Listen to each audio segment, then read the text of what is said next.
Welcome to the Computer Fixit channel.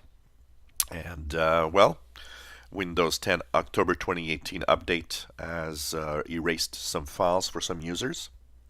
And the number of people affected are actually very low because from all the comments I've seen, it is really a small number of users that are affected by this.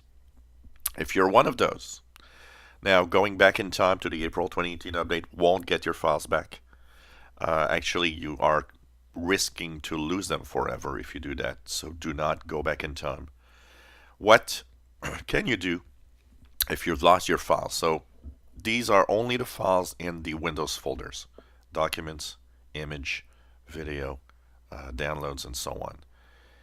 The rest of your hard drives, I've seen people post bogus comments about, like, well, I've lost 6 terabytes of files from 6 different hard drives.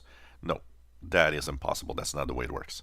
Your files are there. These are bogus reports from people that are trying to just make things worse. The files in the folders that you lose are the ones within Windows Update, the Windows operating system, your main user folders.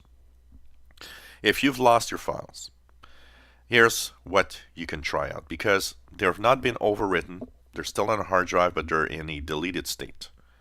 So what you will do is download this piece of software, Recuva.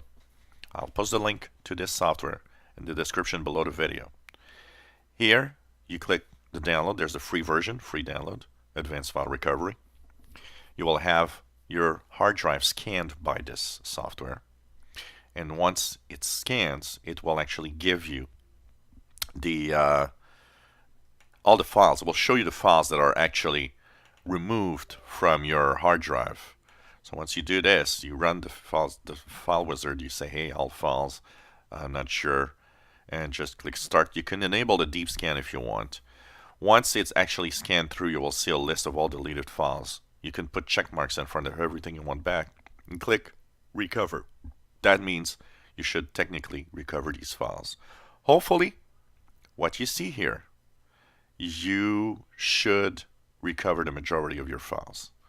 So just download Recuva in the link in the description below the video, and cross your fingers. Let's hope that you get your files back. If you enjoy my videos, please subscribe, give us thumbs up. Thank you for watching.